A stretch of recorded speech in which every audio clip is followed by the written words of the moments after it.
Good morning, everybody. Good morning, Rabbi. Everybody has a element to them that when something happens, it hits a nerve, as they say. For some people, if somebody's singing a song and the tune is not exactly, the person's singing a little off tune, he doesn't know how to sing, he killed the whole song. Every person has different things that when they see somebody doing it that's not correct, it kind of gets a nerve and they're moved by it.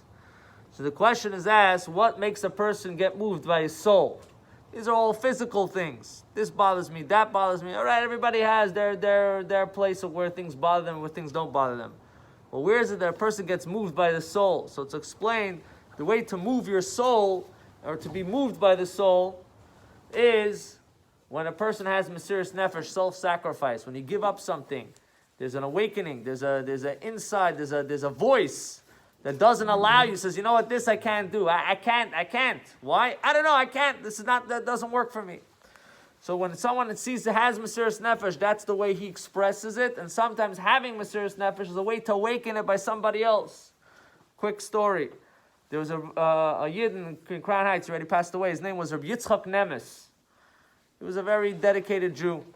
He was a businessman, but one time he met people on business a lot of times. He would try to encourage them for Judaism.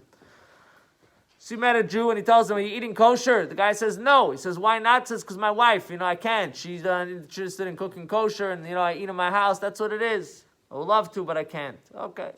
Time went on. They did business together, and a couple years later, he found out that this guy's wife passed away. Okay. He went to be Menachem Ovel to pay his respect. He knows him. They're business associates. Then a while later, he's keeping up with the guy. He says, I was thinking about it. Why don't you try to do kosher? You told me last time, your wife. Now you have an opportunity. So he says, well, it's not so simple. I got to go by. I don't live next to kosher restaurants and stores. It's a So this Yitzchak Nemes says, you know what? I'm going to get you kosher meals. I'm going to buy pre-made kosher meals, like the airplane meals back then in the day. And I'll bring it to you. I think I had to go to the Bronx to get it, and then from there, a whole story. But he said, I'm going to bring it to you. The guy said, no. He says, I'm doing it. He brought him these meals. He used to go schlep a half a day to get the meal and to bring it to him, and he would bring him for 2 weeks or 3 weeks at a time, or whatever it was. Anyway, this guy never ate it. He always gave it to his dog. And he felt bad telling him, but the guy's schlepping and money and time and effort. What is he going to do? So finally he tells him, listen, I'm sorry to tell you this, but I feel bad. You're moving around and this and that. I give it to my dog. The guy heard that. He was so disappointed at the time, the effort, the schwitz, the summer, the winter. All right. Years passed, and they have a program in Crown Heights that people want to come for Shabbos. They sign, like students, they sign up by an organization. An organization has a whole bunch of people that are ready to open their houses to have guests, and they come. They have a Shabbat experience in a religious community. So this same family was called up that they have a student that wants to come. He says, okay, you could come. And the guy comes in. They show him his room and everything. And before Shabbos, in a lot of religious homes, they make kugel, extra kugel. And you eat before Shabbos. You already start getting, you can't just smell the food and have nothing. It's all about the food, so you have to have a little bit of a taste. So you have a little kugel. So the wife, she asked the guy if he wants kugel. He said yes. She's telling him how to make a bracha.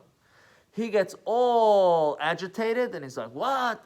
You came here to make me religious? I didn't come here to get religious. Why tell me I have to make a bracha? Pasha, I didn't mean to do anything. I just thought you're coming here. You want to have the spiritual experience, the religious. Just telling you how it's done here. You can do whatever you want. Anyway, as I talk, she says, if you're so against it, why did you come to begin with?